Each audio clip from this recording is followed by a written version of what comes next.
Students, आज के इस वीडियो में हम बात करेंगे क्लास 10th के साइंस में दूसरे चैप्टर यानी कि human I and the colourful world के बारे में। मैं क्लियर कर दूं कि इस साल के सिलेबस में केवल इस साल के लिए ह्यूमन आई को डिलीट कर दिया गया है और आपको चैप्टर में सिर्फ कलरफुल वर्ल्ड के बारे में ही पढ़ना है। तो कलरफुल वर्ल्ड में जो सबसे पहला टॉपिक है वो प्रिज्म। प्रिज्म को हम लोग समझने की कोशिश करेंगे। ये प्रिज्म क्या होता है? प्रिज्म शब्द से दिमाग में ख्याल आ रहा होगा कि ये हमेशा ग्लास का ही होता है। ये कोई ज़रूरी नहीं है कि ये ग्लास का ही हो, बल्कि प्रिज्म की डेफिनेशन आप ऐसे कर सकते हैं कि कोई भी मीडियम मीन्स जिसमें लाइट ट्रेवल कर सके, कोई भी मीडियम जो कि ट्रांसपेरेंट हो, होमोजीनियस हो और दो प्लेन सरफेसेस से घिरा हो और दोनों के दोनों प्लेन सरफेसेस एक दूसरे के साथ कुछ डिग्री के एंगल पर इंक्लाइंड होने चाहिए, तो ऐसे अरेंजमेंट को आप प्रिज्म कह सकते हैं। डेफिनेशन एक बार फिर, कोई भी मीडियम आप प्रिज्म कह सकते हैं, बशर्ते मीडियम में ये प्रॉपर्टीज होनी चाहिए। पहला, मीडियम होमोजीनियस होना चाहिए, होमोजीनियस मीडियम होना चाहिए। दूसरा, ट्रांसपेरेंट होना चाहिए। ट्रांसपेरेंट नहीं होगा तो प्रिज्म नहीं कहलाएगा। और दो प्लेन सरफेसेस से घिरा होना चाहिए। वो मीडियम दो प्लेन सरफेसेस से घिरा होना चाहिए। और चौथी प्रॉपर्टी कि बोथ प्लेन सरफेसेस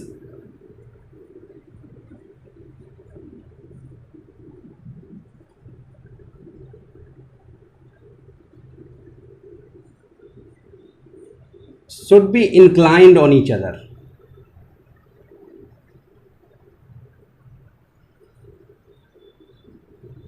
दोनों प्लेन सरफेसेस एक दूसरे पर इंक्लाइन होने चाहिए। तो आइए फिर से समझते हैं प्रिज्म कहते किसको है। मीडियम होमोजीनियस होना चाहिए। आप किसी भी मीडियम को प्रिज्म कह सकते हैं, बशर्ते वो होमोजीनियस होना चाहिए। होमोजीनियस मीन्स कि जो उसका मास डिस्ट्रीब्यूशन हो वो यूनिफॉर्म होना चाहिए। जैसे अगर प्रिज्म वाटर का बन रहा है तो ऐसा नहीं होना चाहिए कि वाटर डेंसिटी कहीं पर ज़्यादा हो, वाटर की डेंसिटी कहीं पर कम हो, बल्कि वाटर यूनिफॉर्मली बटा होना चाहिए। तो इस चीज़ को कहते हैं होमोजीनियस। ट्रांसपेरेंट मीन्स मीडियम से लाइट क्रॉस कर सके तो फिर वो ट्रांसपेरेंट होगी। हर वो चीज़ जिससे लाइट क्रॉस करती है उसको हम लोग ट्रांसपेरेंट कहते हैं। और ऐसा मीडियम अगर दो प्लेन सरफेसेस से घिरा है और दोनों के दोनों प्लेन सरफेसेस एक दूसरे के साथ इंक्लाइंड होने चाहिए। जैसे कि लेबोरेटरी में जो प्रिज्म मिलता है वो प्रिज्म जनरली ग्लास का बना होता है। और वो प्रिज्म कैसा होता है बच्चों? देखो ऐसा होता है। टोटल 5 सरफेसेस उसके पास होते हैं, 5 सरफेसेस होते हैं। ये नीचे से भी रहेगा, ये नीचे से भी रहेगा। ये पूरा प्रिज्म इस शेप का होता है, ग्लास का बना होता है। और देखो वो दो प्लेन सरफेसेस से घिरा होता है। ये भी प्लेन सरफेस है, ये प्लेन सरफेस है। और दोनों के दोनों प्लेन सरफेसेस एक दूसरे के साथ कुछ डिग्री के एंगल पर इंक्लाइंड होंगे। तो ऐसे ही अरेंजमेंट को आप प्रिज्म कहते हैं। तो प्रिज्म में 2 ट्रायंगुलर सरफेसेस होते हैं और 3 रेक्टेंगुलर सरफेसेस होते हैं। जैसे ये एक जो सरफेस है वो रेक्टेंगुलर होगा, ये वाला रेक्टेंगुलर होगा और नीचे वाला बेस जो है वो भी रेक्टेंगुलर होगा। बट 2 सरफेसेस ट्रायंगुलर हैं। कौन से वाले? एक फ्रंट वाला और एक बैक वाला। ये ट्रायंगुलर है। तो टोटल मिलाकर के 5 सरफेसेस होंगे आपके पास प्रिज्म में। डियर स्टूडेंट्स, जो मैंने ये प्रिज्म बनाया है वो प्रिज्म का फ्रंट व्यू है केवल। इस प्रिज्म में टोटल 5 सरफेसेस हैं और इन 5 सरफेसेस में से 3 सरफेसेस रेक्टेंगुलर हैं। कौन कौन से वाले? देखो, ये रेक्टेंगुलर सरफेस है और ये रेक्टेंगुलर सरफेस है। ये रेक्टेंगुलर है, ये भी रेक्टेंगुलर है, बेस भी रेक्टेंगुलर है और फ्रंट वाला और बैक वाला ट्रायंगुलर है। तो टोटल 5 सरफेसेस हैं। और एक प्रिज्म क्या करता है? लाइट की रेज को रिफ्रैक्ट करता है। तो पहले लाइट के रिफ्रैक्शन को समझिए प्रिज्म की सहायता से कि लाइट का रिफ्रैक्शन कैसे होता है। और रिफ्रैक्शन तो ये कराएगी। मान लीजिए किसी सिंगल कलर की लाइट, मोनोक्रोमेटिक लाइट कहलाती है सिंगल कलर की लाइट, आकर के इस पर इंसिडेंस हो रही है। यह इंसिडेंस रे है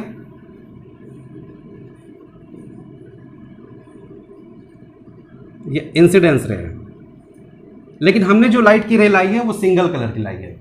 येलो ला दो या रेड ला दो। अच्छा, ये सिंगल कलर की लाइट कैसे लाओगे? लेज़र लाइट की सहायता से। लेज़र बीम जो होगा वो किसी पर्टिकुलर कलर का होगा, उसके पास अपनी कोई वेवलेंथ होगी, और such a light is called monochromatic light. That means a light ray which consist of just a single colour, that is called monochromatic light. वो लाइट की रे अगर इस पर आकर गिरेगी तो क्या होगा, जरा आगे ध्यान दीजिएगा बच्चों। ये रिफ्रैक्शन सरफेस है, ये सरफेस जो है वो रिफ्रैक्शन सरफेस है। ये रिफ्रैक्शन सरफेस क्यों है? क्योंकि this surface separates two medium, air and glass. Any surface which separates two mediums is called refraction surface. और ये वाला सरफेस भी रिफ्रैक्शन सरफेस है क्योंकि दो मीडियम्स को अलग कर रहा है। और इस पर लाइट की रे आएगी तो अब ये अपने ओरिजिनल पाथ पर नहीं चलेगी, रिफ्रैक्शन होगा इसका। अब रिफ्रैक्टेड लाइट की रेस किधर जाएगी? तो सिंपल सी बात है, रिफ्रैक्टेड लाइट की रेस का अगर पोजीशन पता करना है तो आप नॉर्मल ड्रॉ करिए।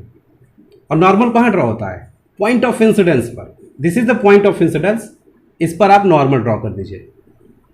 This normal give you idea where will be refracted ray.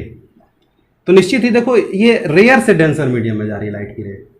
तो रेयर से डेंसर के लिए आप लोग को मालूम होगा कि लाइट की रे अपने ओरिजिनल पाथ पर ना जाकर के नॉर्मल की तरफ झुक जाती है। देखो, ये लाइट की रे ऐसे आ रही थी, बट इसका ओरिजिनल पाथ ये था। अब ये ओरिजिनल पाथ पे नहीं जाएगी, रेयर से डेंसर मीडियम में जा रही है, तो ये नॉर्मल की तरफ बेंड हो गई है। अब देखो, क्या इस सरफेस पर भी रिफ्रैक्शन होगा? यहां भी लाइट की रे आकर के गिर रही है, तो क्या यहां भी रिफ्रैक्शन होगा? इसका आंसर है रिफ्रैक्शन होगा। हर उस जगह पर रिफ्रैक्शन होता है जो सरफेस दो मीडियम्स को अलग कर रहा है।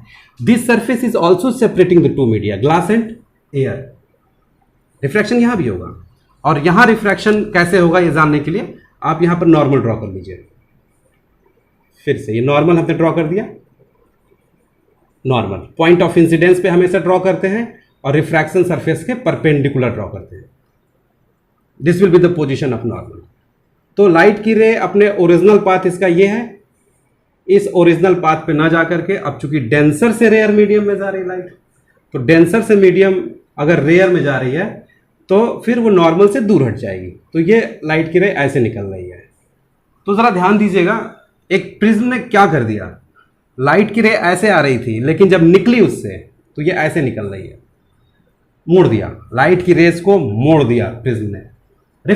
तो जितने डिग्री के एंगल से लाइट की रे मुड़ गई है, that angle is called deviation angle.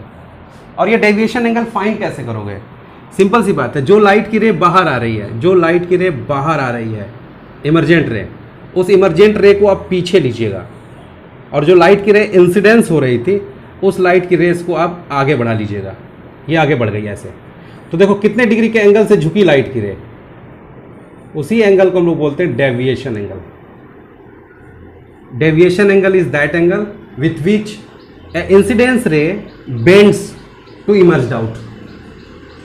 Dear students, अब हम लोग पढ़ेंगे डिस्पर्सन ऑफ लाइट, यानी कि लाइट का डिस्पर्सन क्या होता है। डियर्स, जब किसी प्रिज्म से होकर के, मान लीजिए आपके पास ये प्रिज्म है कोई, आपको ये प्रिज्म सामने से दिखाई दे रहा है, सामने से दिखाई देने में प्रिज्म जैसा लगेगा, वो है ये फ्रंट व्यू। और इस प्रिज्म पर जब व्हाइट लाइट आकर के इंसिडेंस होती है तो प्रिज्म से गुजरने के बाद यह अपने 7 कंपोनेंट कलर में डिवाइड हो जाती है।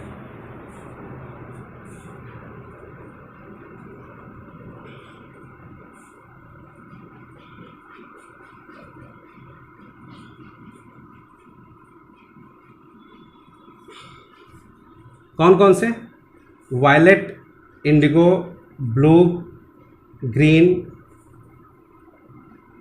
येलो, ऑरेंज और रेड। विबग्योर बनता है। इंटर तो करी थी वाइट लाइट, लेकिन प्रिज्म से बाहर आने के बाद ये 7 रंगों में बट गई और आपको एक पट्टी दिखेगी खूबसूरत सी इस कलर पैटर्न पर। तो फिजिक्स में यही इंसिडेंस डिस्पर्सन ऑफ लाइट कहलाता है कि लाइट डिस्पर्स्ड हो गई है प्रिज्म के जरिए। अब देखा जाए ये डिस्पर्सन होता क्यों है, व्हाइट लाइट अपने 7 रंगों में क्यों बट गई? तो उसके लिए एक छोटी सी बात समझ लीजिए। This angle is called prism angle. इस एंगल को हम लोग प्रिज्म एंगल कहते हैं। किसी भी प्रिज्म में जो 2 प्लेन सरफेसेस होते हैं दोनों प्लेन सरफेसेस एक दूसरे से जितने डिग्री के एंगल पर इंक्लाइंड होंगे, this angle is called prism angle. और अलग अलग कलर्स जो है वो अलग अलग एंगल से डेविएट हुए हैं। व्हाइट लाइट में 7 कलर्स थे, लेकिन सातों रंग प्रिज्म से गुजरने के बाद एक ही एंगल से डेविएट नहीं हुए हैं। जैसा कि मैंने इससे पहले डेविएशन एंगल बताया था कि जब कोई लाइट की रे आती है तो प्रिज्म से गुजरने के बाद झुक के निकलती है, तो जितना झुक के निकलेगी that angle is called deviation angle. और अलग अलग कलर्स जो हैं वो अलग अलग एंगल से झुके हैं प्रिज्म से गुजरने के बाद, और इसलिए ये बिखर गए हैं। अगर सोच के देखिए, सारे के सारे कलर्स अगर प्रिज्म से गुजरने के बाद एक सेम एंगल से झुकते तो फिर से आपको व्हाइट लाइट मिलती, बट ऐसा नहीं होता। अलग अलग कलर्स अलग अलग एंगल से डेविएट हुए हैं। डेविएशन एंगल का फार्मूला होता है, क्लास 12th में पढ़ोगे आप लोग, लेकिन फिलहाल समझने के लिए यहां समझ सकते हो। डेविएशन एंगल होता है n-1 थीन प्रिज्म से, यानी कि कोई कलर कितने डिग्री के एंगल से डेविएट होगा वो आप इस फार्मूले से निकाल सकते हो, where a is prism angle of the prism and n is refractive index, refractive index of glass with respect to the colour. कोई पर्टिकुलर कलर किस एंगल से डेविएट होने जा रहा है उसके लिए ये n है। n मीन्स प्रिज्म का रिफ्रैक्टिव इंडेक्स उस कलर के लिए, और अलग अलग कलर्स का रिफ्रैक्टिव इंडेक्स अलग अलग होता है।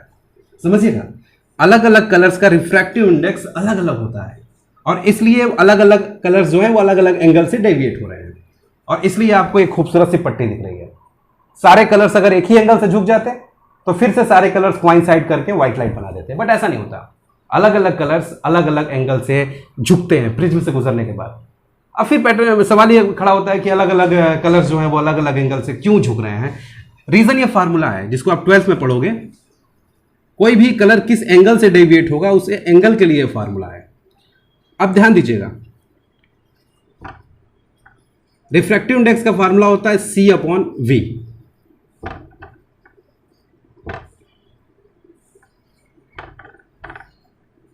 C means speed of light और V मीन्स होता है न्यू लैम्डा।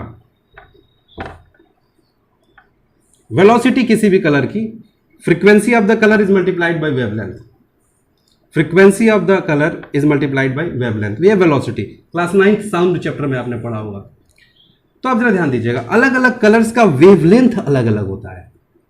अलग अलग कलर्स का वेवलेंथ अलग अलग होगा, वेवलेंथ अलग अलग होगा तो वेलोसिटी अलग अलग हो जाएगी, वेलोसिटी अलग हो जाएगी तो फिर रिफ्रैक्टिव इंडेक्स अलग अलग होगा, और रिफ्रैक्टिव इंडेक्स में ही अंतर होने के कारण अलग अलग कलर्स अलग अलग एंगल से डेविएट होते हैं। जिसको पूरी कहानी समझ में नहीं आ रही है वो इतना याद कर सकता है कि अलग अलग कलर्स प्रिज्म से गुजरने के बाद अलग अलग एंगल से झुकते हैं, और इसी वजह से ये स्पेक्ट्रम बन रहा है। अब सवाल ये पैदा होता है कि अलग अलग कलर्स अलग अलग एंगल से क्यों झुकते हैं? क्योंकि रिफ्रैक्टिव इंडेक्स अलग अलग होता है अलग अलग कलर्स का। अब देखो, रिफ्रैक्टिव इंडेक्स अगर अलग होगा तो फार्मूला देखो जरा। अब फिर सवाल उठता है कि रिफ्रैक्टिव इंडेक्स अलग क्यों होता है? रिफ्रैक्टिव इंडेक्स इसलिए अलग होता है क्योंकि अलग अलग कलर्स की वेलोसिटी अलग अलग होती है। वेलोसिटी अलग क्यों होती है? वेलोसिटी इसलिए अलग होती है क्योंकि frequency is multiplied by wavelength होता है वेलोसिटी का फार्मूला, और हम लोग जानते हैं कि अलग अलग कलर्स का वेवलेंथ अलग अलग होता है। वेवलेंथ अलग होगा, वेलोसिटी अलग हो जाएगी, वेलोसिटी अलग हो जाएगी तो फिर रिफ्रैक्टिव इंडेक्स अलग हो जाएगा, फिर कलर्स अलग अलग एंगल से झुकने लगेंगे और आपको स्पेक्ट्रम मिल जाएगा। स्टूडेंट्स, अब हम डिस्कस करेंगे रेनबो के ऊपर। ये खूबसूरत सा रेनबो जो बारिश के मौसम में बनता है उसके पीछे रीज़न क्या है। तो मैं क्लियर कर दूं कि वाइट लाइट प्रिज्म की सहायता से 7 कंपोनेंट कलर में पड़ती है, बात सही है, बट कोई ज़रूरी नहीं है कि प्रिज्म हमेशा ग्लास का ही हो। प्रिज्म किसी भी मटेरियल का हो सकता है, बशर्ते वो ट्रांसपेरेंट हो, होमोजीनियस हो, और उसके सरफेसेस इंक्लाइंड होने चाहिए। तो एटमॉस्फेयर में जो बारिश की बूंदें होती हैं उन्हीं बूंदों की सहायता से वो रेनबो बनता है, और इस कहानी को समझना है कि रेनबो आखिर बन कैसे रहा है। और रेनबो हमेशा कैसे बनता है, गौर करिएगा। सन आपके हेड के पीछे होना चाहिए तो आपको रेनबो सामने दिखाई देगा। सन की पोजीशन पीछे होनी चाहिए, और तब एटमॉस्फेयर में जो वाटर ड्रॉपलेट्स हैं वो रेनबो बनाते हैं। और वो रेनबो कैसे बनाते हैं जरा गौर से देखिएगा। जैसे मान लीजिए ये कोई बूंद है, एक बूंद का एग्जाम्पल हम ले रहे हैं। एक बूंद हमने बड़ी बना दी है, ऐसे एटमॉस्फेयर में बहुत से वाटर ड्रॉपलेट्स होंगे रेनी सीजन में, और इसमें जो वाइट लाइट इंटर करती है सन से, मान लीजिए यहाँ पर कहीं सन है और सन से जो वाइट लाइट इंटर करती है, इंटर करने के बाद अब चूंकि सन के वाइट लाइट में 7 कलर्स हैं और 7 कलर्स अगर हैं तो चूंकि यहां पर रिफ्रैक्शन होगा, देखिए ये सरफेस जो है वो रिफ्रैक्शन सरफेस है, ये बारिश की बूंद है और ये सरफेस रिफ्रैक्शन सरफेस है, क्योंकि this surface is separating the 2 mediums, air and water. तो जैसे ही एयर से वाटर में लाइट की रे जा रही है तो अलग अलग कलर्स अलग अलग एंगल से झुकेंगे, रिफ्रैक्शन होगा। रिफ्रैक्शन और डिस्पर्सन दोनों एक साथ हो रहा है यहां पर। रिफ्रैक्शन इसलिए क्योंकि मीडियम बदल रहा है और डिस्पर्सन इसलिए क्योंकि इस व्हाइट लाइट में 7 कलर्स हैं, तो सातों रंग सेम एंगल से नहीं रिफ्रैक्ट होंगे, सातों कलर्स अलग अलग एंगल से रिफ्रैक्ट होंगे। तो ये स्पेक्ट्रम इसके अंदर ऐसे ही मिल जाएगा, 7 कलर्स में ये रिफ्रैक्ट हो जाएगी, सातों के 7 रंग ऐसे बनेंगे। हो क्या रहा है जरा उसे समझने की कोशिश करिएगा। 1 2 3 4 5 6, ये 7 वाइट लाइट जो 7 कंपोनेंट कलर्स थी, चूंकि मीडियम बदल रहा है, मीडियम बदलेगा तो इस वाइट लाइट का रिफ्रैक्शन होगा और रिफ्रैक्शन में लाइट की रे अपने ओरिजिनल पाथ पे ना चल करके झुक जाती है कुछ, और अलग अलग कलर्स अलग अलग एंगल से झुकेंगे, तो आपको बैंड यही मिल जाएगा बूंद के अंदर ही। बट यहां ध्यान दीजिएगा, इस सरफेस पर ये लाइट की रे बाहर नहीं आएगी, इस सरफेस पर ये लाइट की रे बाहर नहीं आएगी, यहां पर उसका TIR होगा, total internal reflection, total internal reflection होगा। ये TIR क्या होता है इसकी डिटेल मैं एक अलग वीडियो में बनाऊंगा, उसको मैं आज ही लगा दूंगा, आप देखिएगा। और लाइट की रे जो भी है यहां पे इस सरफेस से टकराने के बाद रिफ्लेक्ट करेगी, रिफ्लेक्ट करके इस सरफेस पर आएगी। अब आप ये सोच रहे होंगे कि यहां से तो रिफ्रैक्शन होना चाहिए ना, ये रिफ्रैक्शन सरफेस है, रिफ्रैक्शन सरफेस पर रिफ्लेक्शन भी हो जाता है, उसकी एक शर्त है जिसको मैं बताऊंगा। और शर्त यह है कि अगर ये मीडियम बहुत ही रेयर है और ये मीडियम बहुत ज्यादा denser, if this water is much denser and this air is rare medium, तो ऐसे रिफ्रैक्शन सरफेस पर रिफ्लेक्शन हो जाता है फिर, जिसको हम लोग TIR कहते हैं, टोटल इंटरनल रिफ्लेक्शन। और ये सारी की सारी लाइट रेज रिफ्लेक्शन के बाद इस सरफेस पर आएगी, सारी की सारी रिफ्लेक्शन के बाद इस सरफेस पर आएगी, सातों, और यहां पे ये फिर बाहर निकलेगी, ये फिर बाहर निकलेगी सातों के सातों, और जब यहां बाहर आएगी तो फिर से 7 कंपोनेंट कलर्स ही दिखेंगे आपको, 7 कलर्स में आपको ये स्पेक्ट्रम दिखाई देगा, और वही आपको रेनबो की फीलिंग देता है कि रेनबो बन गया, 7 कलर से स्काई में आ गया है। तो एक बारिश की बूंद 3 मेन खेल खेलती है, ध्यान दीजिएगा, 3 मेन खेल। एक बार जब इंटर की लाइट की रे बूंद के अंदर इंटर की तो 7 कलर्स में वही बट गई है, तो यहां पर जो घटना घट रही है उसको आप कह सकते हो कि डिस्पर्सन हो गया। पहली बार डिस्पर्सन यही हो गया, और दूसरी बार इस सरफेस से वो रिफ्लेक्ट किया है, और जब ये बाहर आ रही है तो फिर से रिफ्रैक्शन हो रहा है, जो कि मीडियम चेंज हो रहा है, लेकिन रिफ्रैक्शन के बाद वो सातों कलर्स बाहर आएंगे और वही आपको रेनबो बनाता है। तो basically rainbow is 3 step process. First step is dispersion, पहले ही सरफेस पर डिस्पर्सन हो गया, इसको आप रिफ्रैक्शन भी कह सकते हो। दूसरा, इस सरफेस पर आपका टोटल इंटरनल रिफ्लेक्शन हो रहा है। टोटल इंटरनल रिफ्लेक्शन का मतलब होता है सारी की सारी लाइट की रे इस सरफेस से टकराने के बाद रिफ्लेक्ट कर जा रही है। और तीसरा, एक बार फिर से रिफ्रैक्शन हो रहा है जब लाइट की रे बारिश की बूंद से बाहर आ रही है। तो देयर आर 3 मेजर स्टेप्स, और इन्हीं स्टेप्स को आपको बोर्ड एग्जाम में लिखना है। अगर आ जाएगा कि इंद्रधनुष क्यों बनता है, रेनबो बनने का कारण बताइए, तो आपको ये 3 स्टेप्स को मेंशन करना पड़ेगा, जिसमें से TIR आपकी समझ में अभी नहीं आ रहा होगा। आपके दिमाग में ये आ रहा होगा कि सर जी यहां से तो लाइट की रेज को बाहर आ जाना चाहिए था, ये रिफ्रैक्शन सरफेस है, ये लौट क्यों गई। तो TIR आपका 12th के सिलेबस में है। अभी के लिए सिर्फ मैं इतना ही बताऊंगा, अगर इस मीडियम और इस मीडियम की डेंसिटी में बहुत ज्यादा अंतर है, if this medium is highly denser and this medium is highly rare, तो ऐसे सरफेस से लाइट की रे फिर रिफ्लेक्ट ही करती है, रिफ्रैक्ट नहीं करती। And this incidence is called total internal reflection. और इस पॉइंट का एक वीडियो मैं एक अलग से कर रहा हूं, उसको आप लोग जरूर देखिएगा, जो TIR पर ही है।